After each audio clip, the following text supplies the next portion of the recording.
자, 여러분 보겠습니다.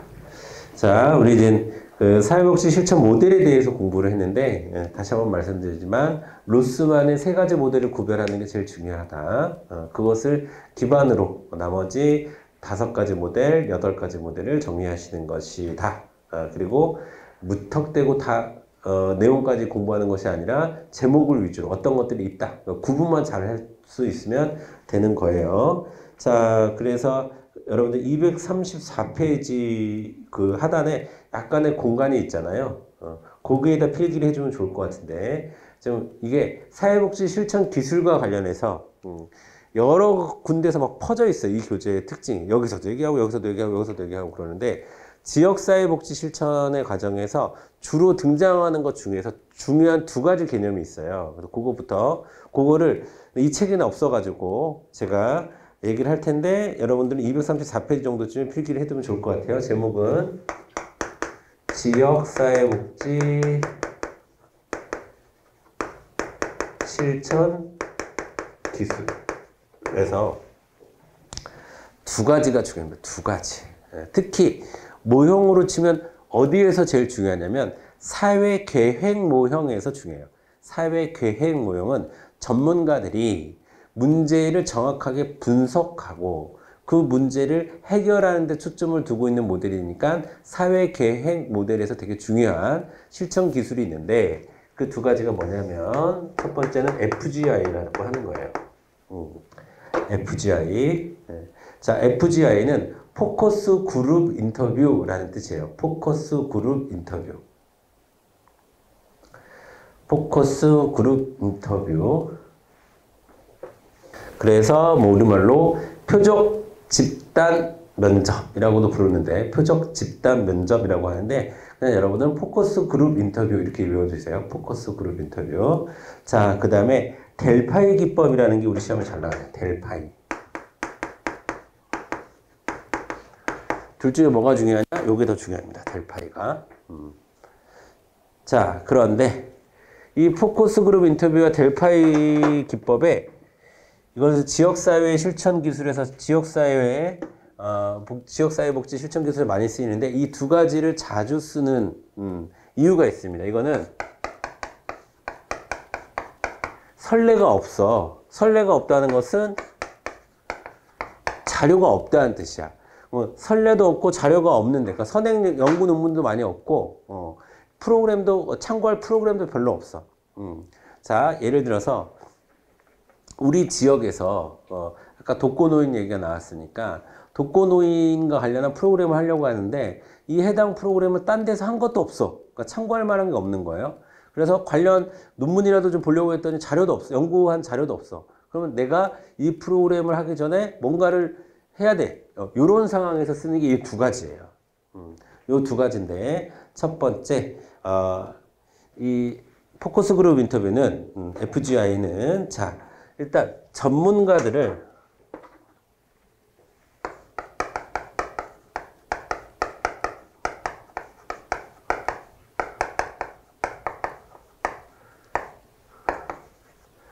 한자리에 모아야 돼요. 전문가들을 한자리에 모아서 그들의 의견을 구하는 방식입니다.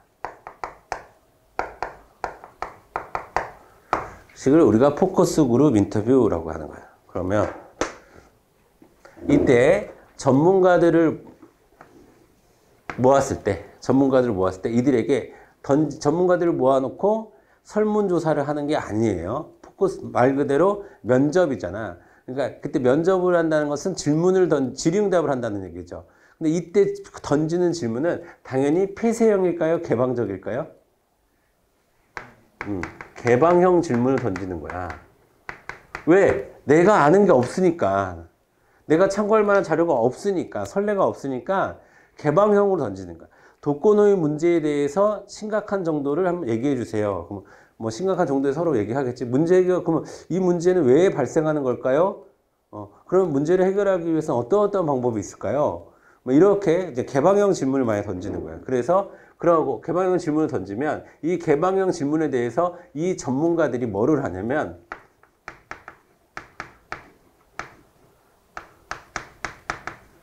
자기들끼리 자유로운 토론을 하는 거예요. 그러면 그 토론에 대해서 아니 이 방법이 더 낫지 않습니까? 시설을 모아야죠. 아니 무슨 시설입니까? 지금 때가 어느 때인데 재가복지 형태로 가야죠. 그럼 어디가 자기들끼리 된다. 자기들끼리 막 그 토론을 할 거 아니에요. 그럼 그 토론의 내용을 잘 정리하는 거예요. 그러면 그것을 기반으로 이 사람은 프로그램에 대한 기획을 할 수가 있겠죠. 이게 FGI예요. 그런데 델파이는 뭐냐면 가장 큰 이 FGI랑 델파이랑 가장 큰 차별성이 어디에 있냐면 델파이는 사람을 모으질 않고 전문가들로부터 똑같이 전문가들한테 의견을 구하는 건데 전문가들로부터 의견을 반복적으로 수합합니다. 수합한다는 것은 받아서 모은다라는 뜻이에요. 받아서 모은다. 자, 당연히 기본적으로 여기서 반복적으로라고 했으니까 2회 이상 이 과정을 거치는 거예요. 2회 이상. 자, 근데 여기서 중요한 특징은 뭐냐면요. 이 델파이 기법의 중요한 특징은 자, 무기명으로 한다는 거예요. 무기명으로. 자, 무기명으로 작성하게 한다는 거예요. 질문을 던져. 그러니까 이거는 여러분 우편으로 주로 사용하는데 우편으로 합니다. 그래서 우편에 당연히 이메일도 들어가는 거죠. 요즘 시대에 누가 이메일도 포함해서 우편의 방식으로 하는 거예요.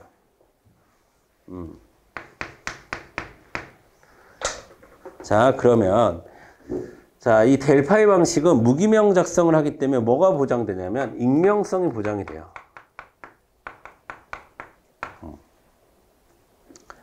익명성이 보장이 됩니다. 그 다음에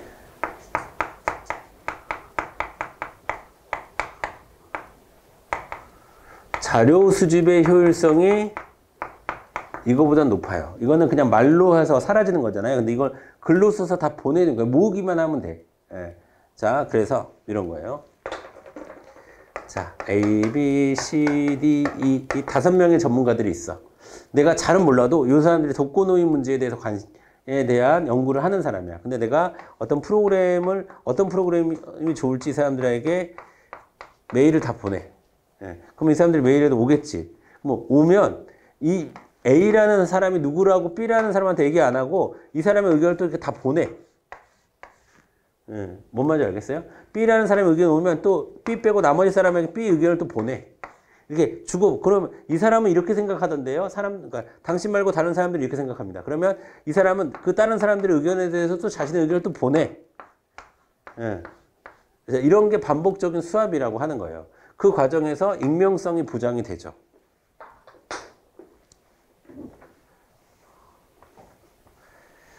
자, 그 다음에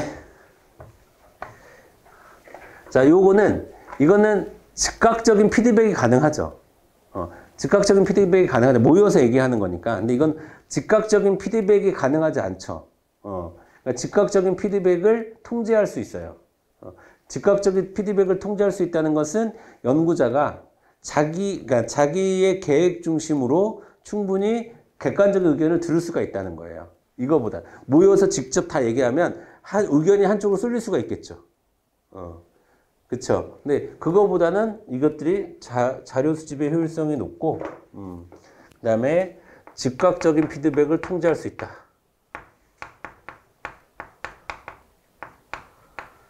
익명성이 보장되고, 즉각적인 피드백이 통제할 수 있다. 자, 요런 것이 포커스 그룹 인터뷰와 비교했을 때 뭐가 갖는 델파이 기법이 갖는 장점이 되는 겁니다. 이런 것이 이제 시험 문제에 나오게 되는 거예요. 물론 가장 큰 특징은 모이냐 모이지 않느냐인데, 모이지 않음으로써 우편이나 이메일 방식을 사용함으로써 갖는 델파이 기법의 장점인데 이것을 지역사회 복지 실천에서 자주 쓴다. 어떨 때? 해당 지역사회복지 실천을 하려고 하는데 선례나 자료가 충분하지 않았을 때 쓰는 방법들이다. 자, 이 FGI보다는 델파이에 초점을 두고 여러분이 정리하실 필요가 있습니다. 그 다음에 235페이지. 자, 지역사회복지와 사례관리 나오는데 이거는 우리 앞서 사례관리에서 했던 내용이 반복되거나 자, 시험에 주로 나오는 파트는 아니라서 통으로 넘어갑니다.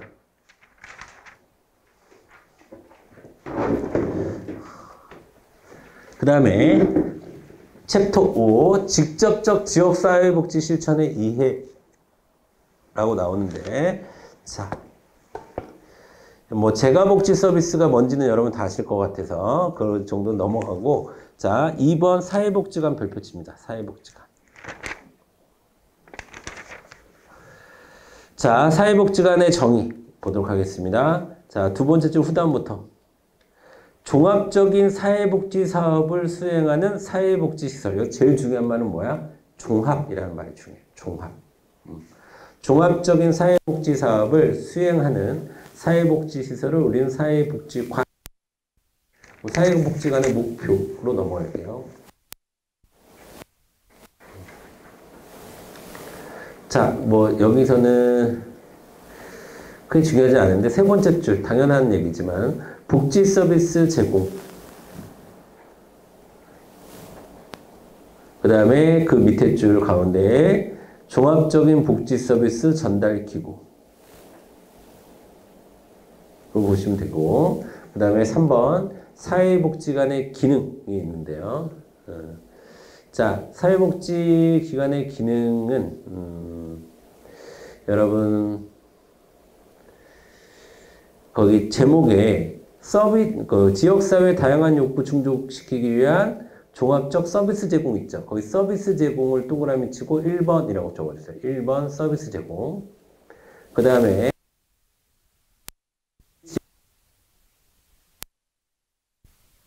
기능 동그라미 치고 2번.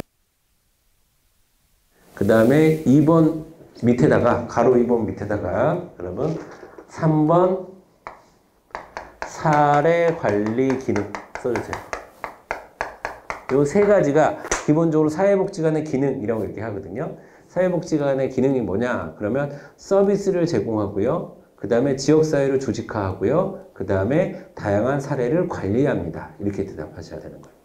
요 세 가지 기억하시면 되겠고, 그 다음에 사회복지관의 역할이 쭉 나오는데요.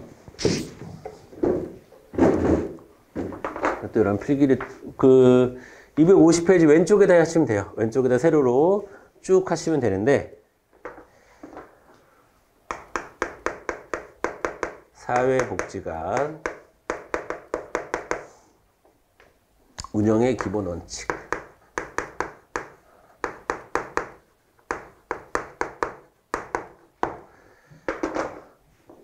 이거는요, 여러분, 무슨 법령에 있는 건 아니에요. 보건복지부 지침으로 있는 거거든요.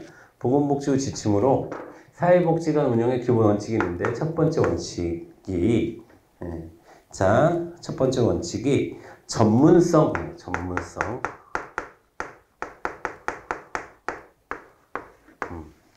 자, 두 번째, 통합성.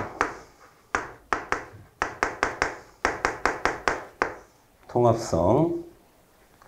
그 다음에 사회복지관은 당연히 투명해야 되겠죠. 투명성. 제가 앞글자 동그라미 치려고 약간 떨어뜨려서 쓴 거예요. 그 다음에 네 번째로 자, 사회복지관 운영은 관에서 자율적이어야 되겠죠. 관에 대비해서 자율적으로 운영이 돼야 됩니다. 그 다음에 사회복지관을 운영할 때 지역에 있는 자원을 잘 활용해야 되겠죠. 그래서 자원 활용.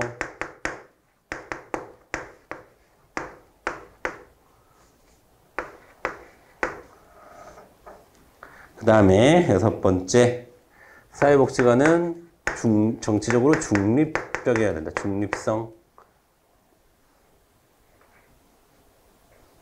그 다음에 사회복지관은 그 사회복지관이 있는 지역의 복지에 초점이 돼야 되죠. 예를 들어서 그 요 앞에 우리 여기 앞에도 사회복지관 있잖아요. 어? 문천은 이제 문촌 사회복지관. 그러면 문촌 마을에 지역복지에 초점을 둬야 되죠. 괜히 뭐 저기 후곡마을에 사는 사람들한테 신경 쓰고 그러면 안 되잖아. 지역성.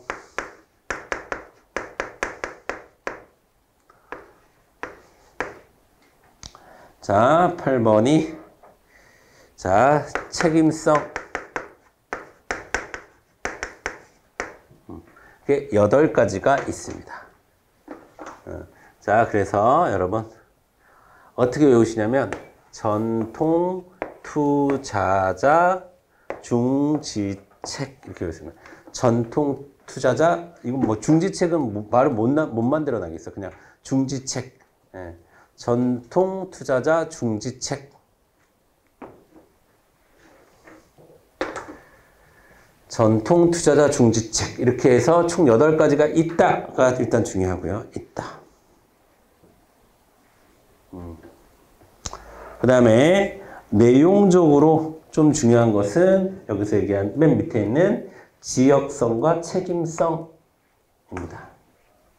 자, 나머지는 제가 뭐 설명하지 않아도 여러분들이 다 이런 원칙이 필요하겠구나 라고 느끼실 것 같은데, 자, 여기서 지역성이라고 하는 것만 좀 더 설명드릴게요. 자, 지역성이라고 하는 것은 지역 문제.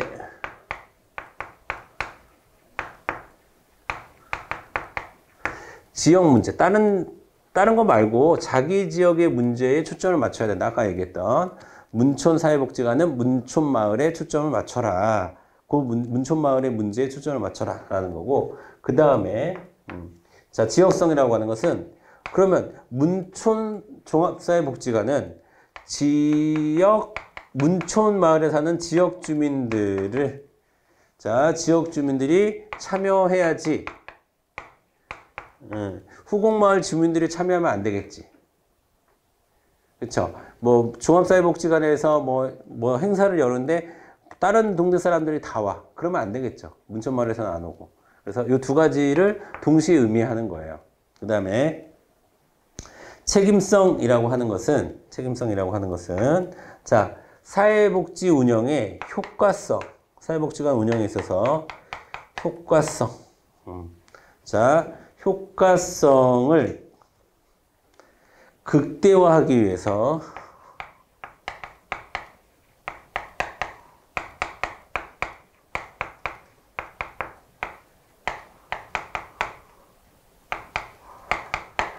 노력하는 것을 책임성이라고 얘기하는 거예요.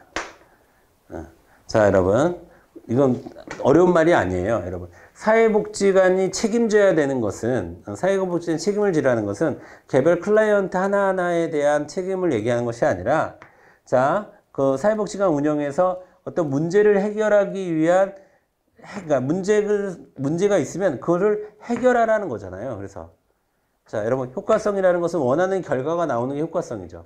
그럼 그것을 최대화 시켜내기 위해서 노력해야 되는 것이 바로 사회복지관의 책임성이다. 그냥 사업을 벌렸어. 근데 안 되는데요? 이게 결과야. 그러면 안 된다는 거야. 사업을 했으면 어느 정도의 원하는 결과를 계속 봐줘야 된다라는 거를 책임성이라고 표현하는 거예요. 아시겠죠? 자, 그 정도만 더 알아두시면 될 것 같아요. 그래서 지금 이게 무슨 역할 막 나왔는데 그거보다 여러분 보건복지부 지침으로 있는 사회복지관 운영의 기본 원칙, 전통 투자자 중지책 요 8가지를 알아두시길 바라겠습니다. 그리고 또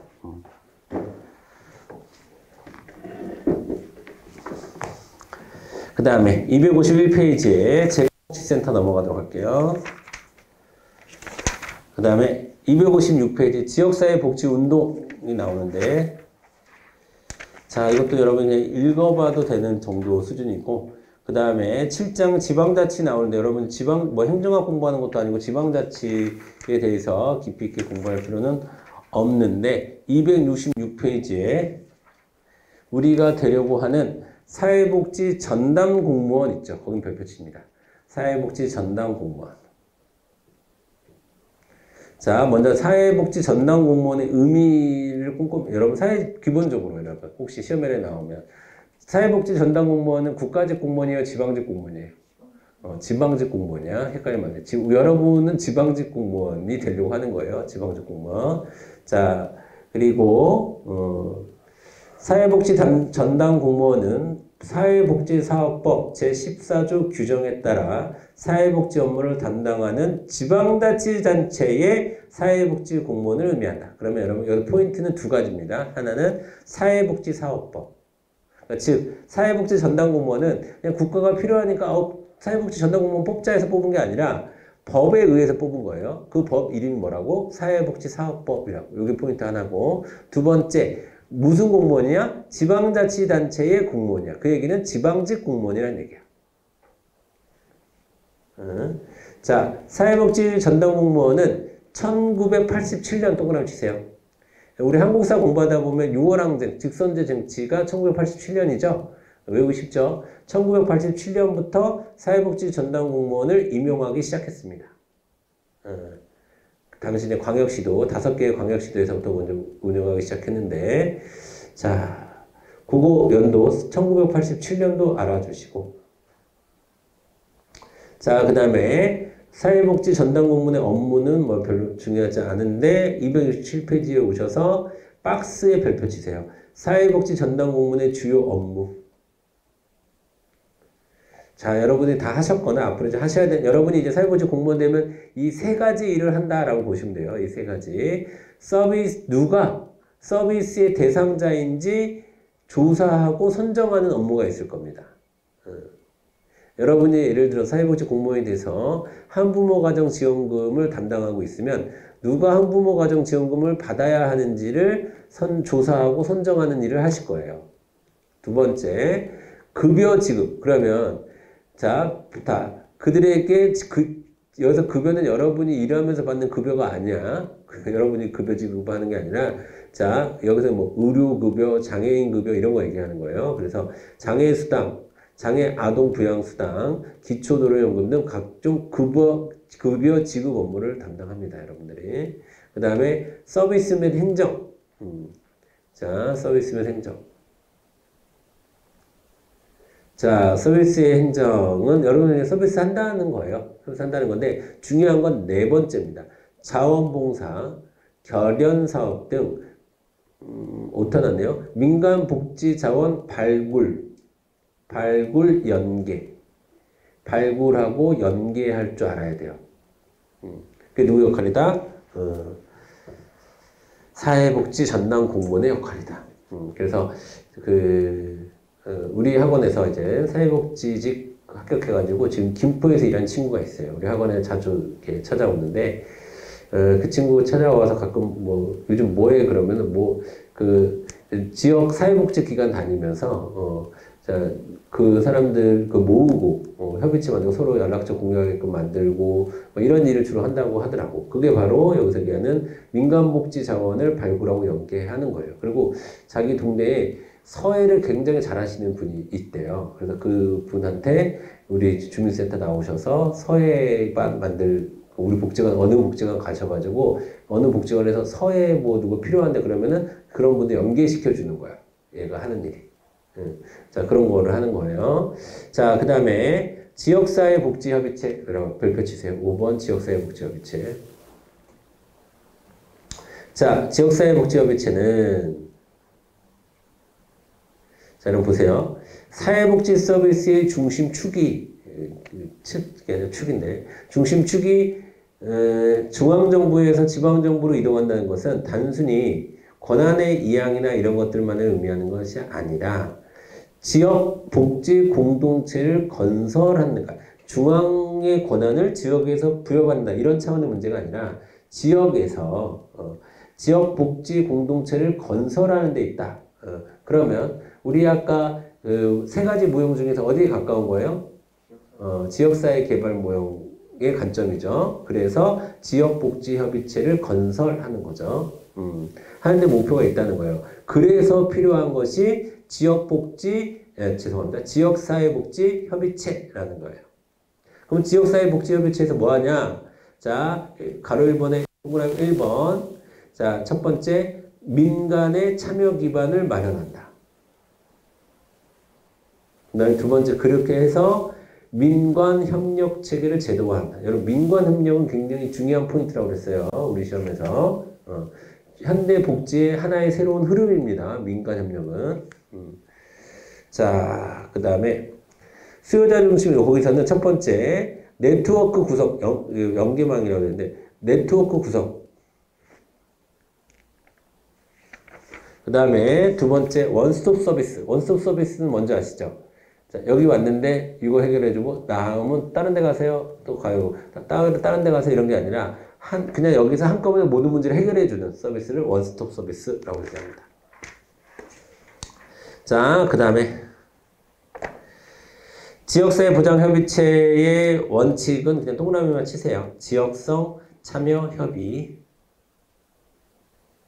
그 다음에 지역사회 보장협의체의 구성 보면은 자, 학식과 경험이 풍부한 자, 기관, 단체 대표자, 보통 단체 사회복지기관의 대표자들이 많이 오죠. 그렇죠? 그런데 제일 중요한 거는 자, 여러분 세 번째 줄에 있는 공무원입니다. 공무원. 그러니까 지역사회보장협의체에 누가 들어간다? 공무원도 들어간다. 이게 중요해요. 그 다음에 지역사회보장협의체는 자, 이번에 10명 이상 10인 이하로 구성된다. 10명 이상 10인 이상 20인 이하.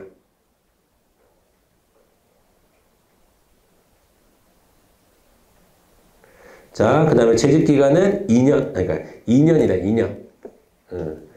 2년. 자, 보세요, 여러분. 자, 2년이에요. 2년인데, 만약에, 아까 제가 전체 무슨 대표자 있지만, 개인도 있고, 단체 대표자도 있고, 이 협의체 안에는 누구도 들어올 수 있죠? 근데 그 사람들의 임기는 몇 년이라고?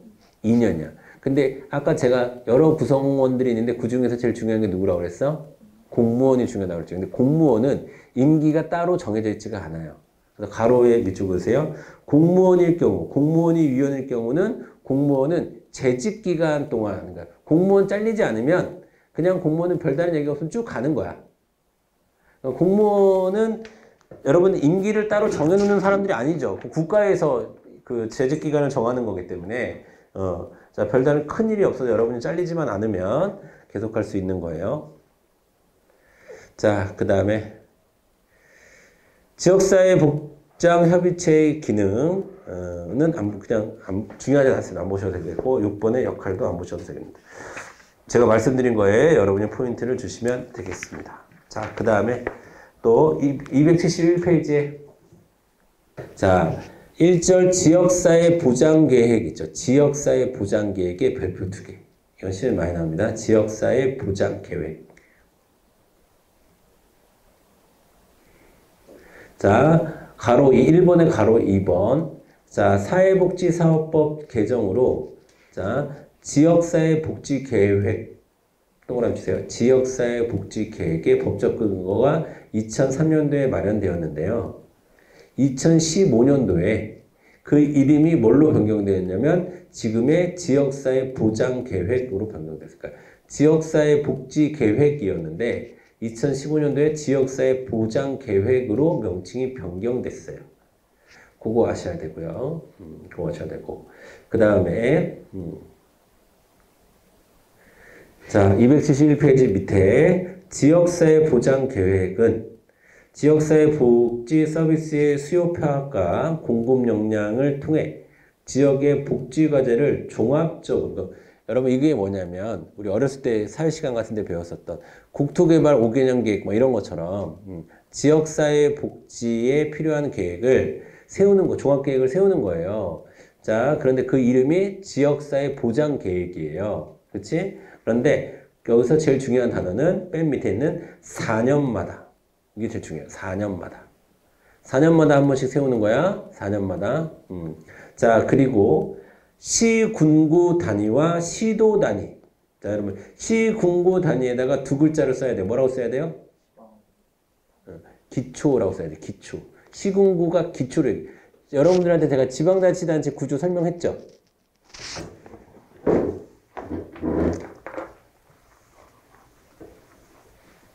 자, 여러분, 지방은, 우리가 흔히 얘기하는 지방은 크게 광역과 기초로 나뉘어요. 광역과 기초. 자, 광역, 기초. 자, 광역은 어떻게 생겼냐면, 특별시, 광역시, 도, 이렇게 생겼습니다. 그래서 특광도, 이렇게 얘기해요. 특광도. 그 다음에 기초는 시, 고양시와 같은 시, 뭐 횡성군, 평창군, 뭐 이렇게 군, 그 다음에 구, 이렇게 세 가지 형태가 있어요. 자, 그런데 이 특별시랑 광역시를 합쳐서 뭐라고 그래요? 시라고 해요. 그러면 시도는 광역을 얘기하는 거야. 시도 이러면. 그 다음에 시군구 이렇게 얘기하면 이건 기초를 얘기하는 거야. 자, 시군구 단위와 시도 단위. 둘 다 시가 들어가는데요? 아니야, 그거 다른 시야. 이 시는 기초의 시를 얘기하는 거고, 이 시는 광역시나 특별시를 얘기하는 거야. 아시겠죠? 시도, 시군구는, 자, 그러니까 시군구 밑에 여러분, 기초라고 써주셔야 되고, 시도 단위 밑에다가 광역이라고 써주세요.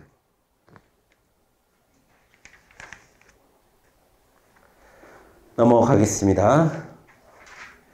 자, 그리고 272페이지 맨 위에, 자, 중요한 말 있죠? 지역 단위의 복지 종합 계획을 의미한다.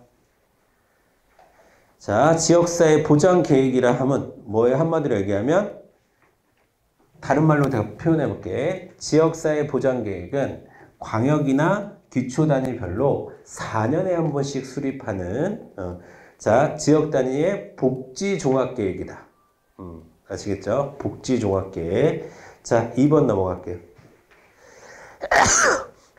2번에 보면 첫 번째 줄. 자, 당연히 그러니까 종합적, 계획적, 너무나 당연한 말이죠.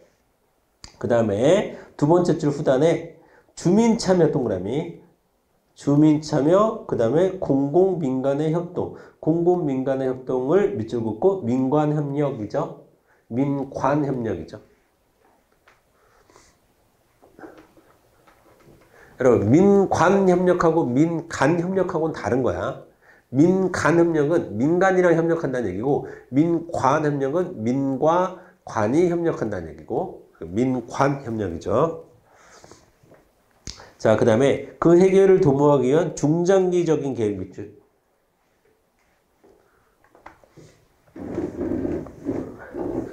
자, 그럼 우리 사회계획에서 제가 기간을 단기, 중장기, 장기 이렇게 표현을 할 거예요. 자, 그러면 보통 단기다, 단기 모델이다, 단기 계획이다. 단기라는 표현을 쓰면 이게 뭐 국어적으로 딱 정해져 있는 건 아닌데 일반적으로 다 이렇게 씁니다. 다 이렇게 쓰는데 단기는 1년 이내를 얘기하는 거예요. 1년 이내. 1년을 넘지 않는 시간을 얘기하는 거예요. 단기 그러면. 중장기는 얼마를 얘기하는 걸까? 장기가 5년 이상이에요. 그러면 중장기는 얼마예요? 2년에서 4년을 얘기하는 거지. 2년에서 4년. 내가 아까 지역사회 보장계획이 몇 년에 한 번씩? 4년이라고 했지. 그러면 여기 어디 들어가는 거예요? 중장기 계획이라고 얘기해야 되지. 중장기. 장기 계획이라고 하는 게 아니라 중장기 계획이라고 하는 거야. 4년에 한 번씩이니까. 자, 그래서 거기 중장기 계획이라는 말은 4년마다 한 번씩 수립되는 것이다 라는 거랑 똑같은 말이에요. 자, 그 다음에 4번. 자, 지역사회 보장의 성격. 뭐 제목에만 밑줄 그으세요. 사회적 자원의 배분 수단, 그 다음에 지역자치의 지표로서의 계획, 종합행정계획. 큰 의미는 없고요. 자, 중요한 것은 272페이지 밑에 있는 지역사회 복지계획의 법적 근거가 중요합니다. 자, 이거는 자, 먼저 지역사회 복지계획의 계획은 자, 두 번째 줄 2003년 7월 30일 7월 30일은 중요하지 않고 2003년 자, 사회복지사업법 개정을 통해 수립되었다. 그리고 그 명칭이 아까 몇 년도에 2015년도에 지역사회 보장 계획으로 바뀌었다. 알아두시고. 자, 그 다음에 자, 제가 읽어볼게요, 여러분. 자, 조항을 한번 읽어보고 여러분들과 같이 필기 정리해 드릴게요. 여러분 보세요. 자, 일단 1번 지역사회 보장계획이 수립이 어떻게 되는지 한번 볼게요. 자, 특별시장, 광역시장, 특별자치시장, 도지사, 특별자치도지사. 여러분 우리나라에서 특별자치시 어디 있어요? 아니야. 서울은 특별시고 특별자치시가 어디 있어? 세종밖에 없어. 세종은 특별자치시예요. 그 다음에 그냥 도지사 말고 특별자치도 어디밖에 없어요? 제주도밖에 없어. 그러니까 여러분 자치라는 말이 들어가면 두 군데밖에 없어. 자치라는 말이 들어가면 그러니까 여기에 제가 그러니까 특별시에 특별자치시를 지금 포함시킨 거고 도에다가 특별자치도를 포함시킨 거야. 그래서 특강도라고 좀 크게 얘기한 것 뿐이고, 자, 특별자치시는 세종시가 있어요. 그 다음에 특별자치도는 제주도가 있어요. 근데 여러분, 이 광역에 자치라는 말이 들어가잖아요. 그러면은 기초가 없다라는 뜻이야. 이해돼요? 보통 여러분 특별시 밑에는 기초가 있어야 돼. 그러면 우리는 경기도 고양시. 그다음 서울은 서울특별시 은평구, 서울특별시 종로구, 그 다음에 강원도 횡성군. 기초가 있어야 돼. 기초가 있어야 광역이거든 원래. 근데 자치자가 들어가면은 기초가 없어. 그러면 세종특별자치시 밑에는 그냥 읍면동으로 떨어져. 알아요? 제주도도 마찬가지예요. 제주도도. 여러분 제주특별자치도 가면은 제주시하고 서귀포시하고 있거든. 근데 이 시는 행정구역상의 시가 아니야. 이거는 기초 단위가 아니야. 그러니까 제주시장과 그러니까 제주시의 시장과 그 다음에 서귀포시 시장을 새로 뽑지 않아요. 그냥 그 제주도지사가 그냥 임명하는 자리예요. 자치기구가 아니라. 다시 자치자가 들어가면 기초가 없는 걸 얘기하는 거야. 그래서 거기 여러분 특별자치시장 밑줄, 특별자치도지사 밑줄 하고 기초 X, 기초가 없어요. 나머지 특별시, 광역시, 도지사 다 기초를 갖고 있겠죠. 자, 및 시장, 군수, 구청장. 이거는 이제 기초단체장을 얘기하는 거예요. 그렇죠? 기초단체장은 지역사회 보장에 관한 계획을 4년마다 수립하고 매년 지역사회 보장 계획에 따라 연차별 시행 계획을 수립해야 된다. 뭔 말인지 알겠지? 그러니까 4년 계획을 수립하고 올해 해야 될 거, 그 다음에 내년에 해야 될 거, 그 다음에 3년째 해야 될 거, 4년 차에 해야 될 거, 이것들을 정해야 된다라는 거야. 이 경우 사회보장기본법. 자, 여러분 사회보장기본법 밑줄 긋고 일반법이라고 써요. 일반법. 사회보장기본법은 우리 사회복지와 관련한 것 중에서 가장 포괄적인 법이, 가장 일반적인 법이 사회보장기본법이에요. 사회보장기본법 제16조에 따른, 자, 여러분 꺽쇠 표시해 주세요. 사회보장에 관한 기본계획과 연계되도록 해야 한다라고 되어 있습니다. 자, 사회보장에 관한 기본계획 옆으로 빼서 5년마다 수립이라고 써 있어요. 5년마다 수립. 장기계획이야, 이거는. 그러니까 이 5년마다 수립되는 사회보장에 관한 기본계획과 지역마다, 광역 기초마다 만드는 지역사회 보장계획이 동떨어지면 안 되겠죠. 그래서 연계되어야 한다라는 거예요.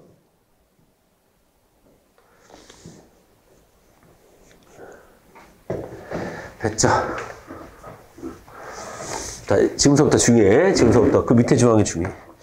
자, 볼게요. 자, 시장, 군수, 구청장은 해당 시군구의 지역사회 보장 계획을 지역 주민 등 이해관계인 의견을 들여온 후 수립하고, 자, 지역사회 보장 협의체의 심의, 여러분. 자, 수립 동그라미, 심의 동그라미. 그 다음에 시군구 의회의 보고를 거쳐 시도지사에게 제출해야 한다 라고 되어 있습니다. 자, 여러분 보세요. 그러면 시군구. 자, 첫 번째 단체장이라 하면 시장, 군수, 구청장을 얘기하는 거야. 시장, 군수, 구청장이 수립한 후, 당연히 수립할 때 주민들의 의견, 주민 참여를 받아야 되지. 의견을 수렴해서 수립한 후. 그 다음에 여러분 지역사회 복지협의회. 자, 지역사회 보장협의체. 지역사회 보장협의체. 지역사회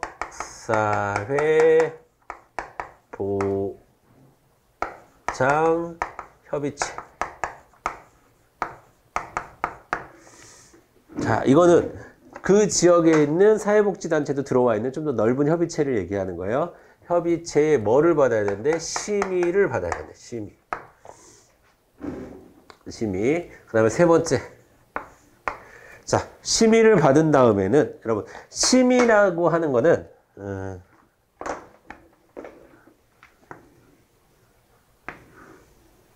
자, 심의라고 하는 것은 여기서, 자, 지역사회 보장협의체에서 시군구 지역사회 보장 계획을 결정하는 거예요. 여기서. 심의라는 말은 결정권이 없이 그냥 깊이 있게 의논해 본다라는 뜻이에요. 결정권이 있는 건 아니야. 결정은 누가 하는 거야? 단체장이 수립하는 거야. 일단은 단체장이 수립한 다음에 자, 그거를 어디에다가 의회, 의회에 보고합니다.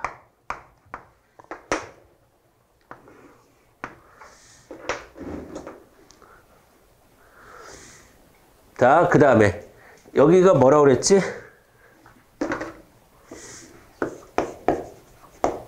시군구는 기초라고 했지. 그러면 자, 그러면 우리 이렇게 계획을 짰는데요 라고 누구한테 보고해야 돼? 바로 윗단위에 보고해야 되지. 바로 윗단위는 어디예요?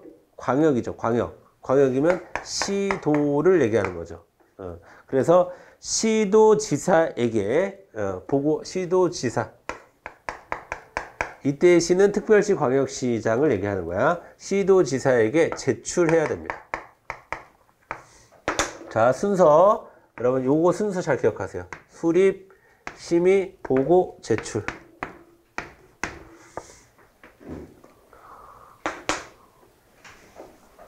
돼요? 자, 보세요. 그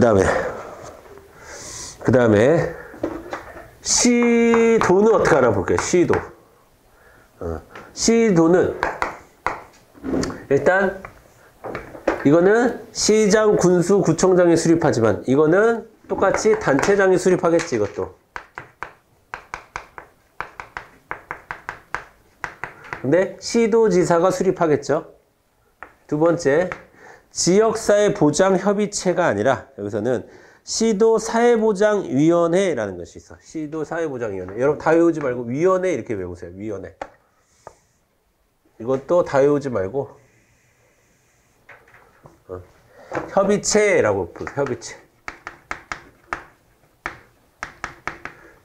자, 협의체보다 조금 높은 수준의 조직 형태를 우리가 위원회라고 얘기하는 거예요. 그러면 여기서는 조금 더 수준이 높아.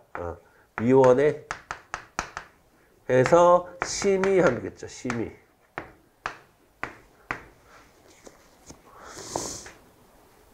그 다음에 보고는 어디다 할까? 이것도 시도의회에 보고하는 거. 이건 기초의회에 보고하는 거고 이건 광역의회에 보고하는 거고. 그치? 광역의회에 보고해요.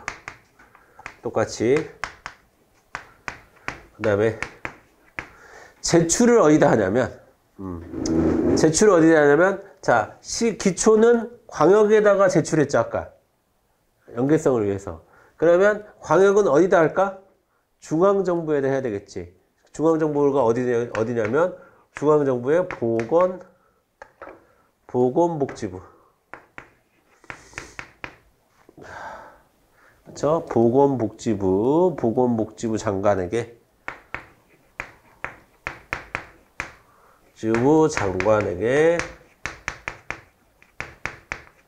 제출합니다.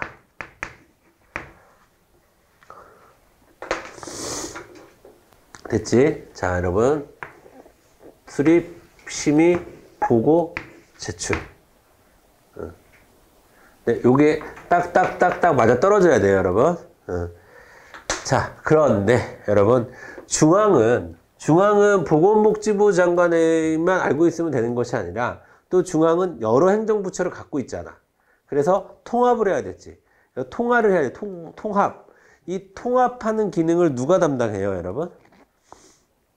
국무총리가 담당하는 거예요. 국무총리. 근데 자, 어디다가 또 다시 한번 제출되었다고 보고를 해야 되는데 그게 어디냐면 사회보장위원회에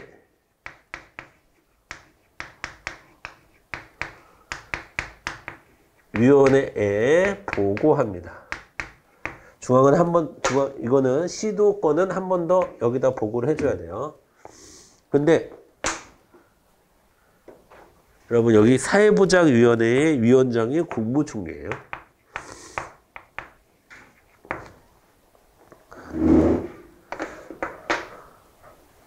자, 이해됐죠? 여러분 잘 보세요. 자, 지금 우리 뭐 얘기하는 거예요?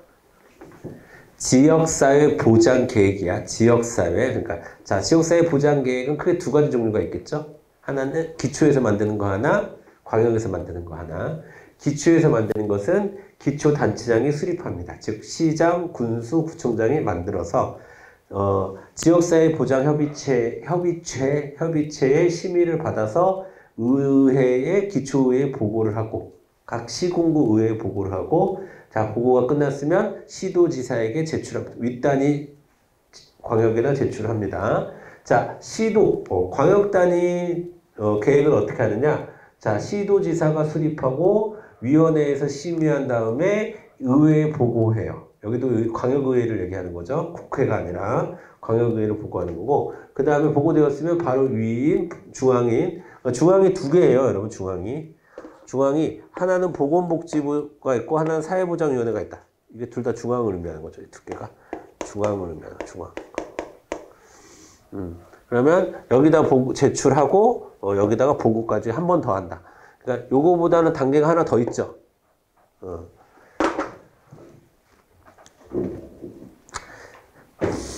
자, 그게 이제 말로 돼 있는 거예요. 그 조항에서 말로 돼 있는 겁니다. 자, 그래서 자, 제가 272페이지에 자, 동그라미 2번 한번 읽어볼게요. 시장, 군수, 구청장은 해당 시군구의 지역사회 보장 계획을 지역주민 등 이해관계인의 의견을 들어서 수립하고 지역사회 보장협의체의 심의와 해당 시군구 의회의 보고를 거쳐 시도지사에게 제출해야 한다. 이해되시죠?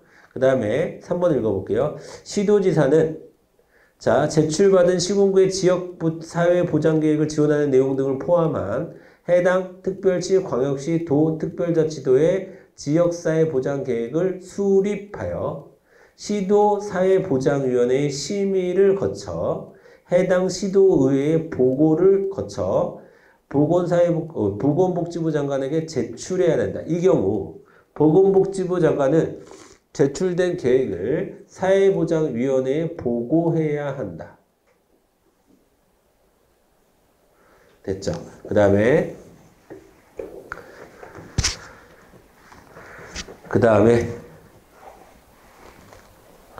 여러분 4번은 안 보셔도 되고요. 동그라미 4번 안 보셔도 되고 동그라미 5번에 자 보건복지부 장관 또는 시도지사는 지역사회 보장계획의 내용이 대통령령으로 정하는 사유에 해당하는 경우에는 시도지사 또는 시장군수 구청장에게 그 얘기는 이렇게 읽으면 되죠. 보건복지부 장관은 시도지사에게 시도지사는 시장군수 구청장에게 이해돼요? 그 조정을 권고할 수 있다. 그러니까 조정 권고가 가능하다.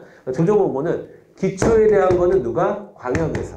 광역에 대한 건 누가? 중앙에서. 중앙에 누가? 보건복지부 장관이. 됐죠?